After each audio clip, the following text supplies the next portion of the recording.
If you grew up in a small town in the mid to late 1900s, chances are you probably bought candy or school supplies from a Ben Franklin store. With its signature red and white storefronts, the shops were once a staple of Main Street America. The stores were famous for having a wide variety of merchandise. Shoppers could purchase fabric, kitchen utensils, toys, stationery, and everything in between. Named after founding father Benjamin Franklin, the company used his likeness in reference to his thrifty nature. The first iteration of the chain was created in the late 1800s as a mail-order company called Butler Brothers. By the 1920s, Butler Brothers had rebranded into Ben Franklin. The company operated under a franchise system where stores were independently owned. At one point in the 1970s, there were an estimated 2,500 stores nationwide and more than 100 in Iowa.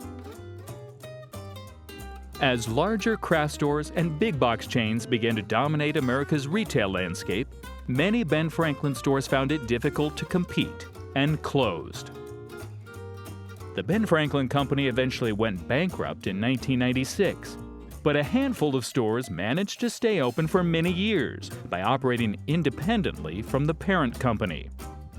Yet one by one, the remaining Ben Franklins across the country continued to shut their doors, oftentimes due to the owners retiring. By 2023, there was only one Ben Franklin store left standing in Iowa.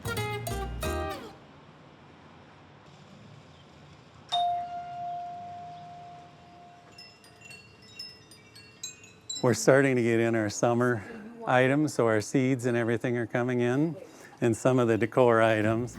Northwest Iowa natives Lori and Phil Warnke have owned the Ben Franklin in Sheldon since 1991. The Warnkes are from Northwest Iowa and moved to the central part of the state for various jobs before coming back to Sheldon to take over the store they grew up going to.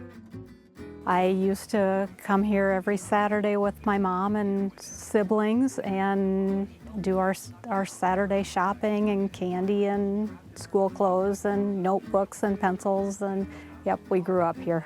We had 4 boys in our family, so we didn't do a lot of shopping. Just wasn't worth the torment for our mother to put her through it. But we came here and bought candy whenever we could. We bought all our school supplies. This part of the store is the domestics and towels and blankets, sheets, those types of things. Fabric department is the entire back corner. And then the craft department runs all along here with beads, cross stitch, paints, arts. We're not the type of store like a pharmacy or a grocery store where you have to buy food or you have to pick up medicines. We're the type of store that sells things that are fun to buy, that they're hobbies or games or activities or things that you do for fun rather than things that you're required to have. So when you come in a store like ours, there's a lot of surprises, where when you go into a chain store, it's pretty predictable what you're going to get. Then games are all here. Models kind of come through here. The competitive advantage of Ben Franklin stores is the ability to tailor merchandise to what the community wants. And now, more than ever before, the store stocks a heavy dose of nostalgia. We might be something vintage, they see the Ben Franklin, they remember their childhood, they stop in, they visit with us. We've gotten letters, we've gotten old memorabilia from people. This was a buying guide for new store owners. Kind of a fun little book someone found when they were cleaning out.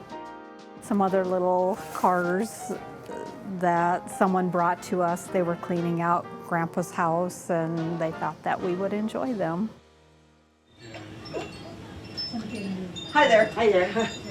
Are you finding everything? I need a shower curtain, or shower, yeah. Did we have such things anymore? Right over here. All right. That's your grandma's, so you're gonna be in style. All right, not a Gigi shower cap. It's really fun to watch, especially the older people.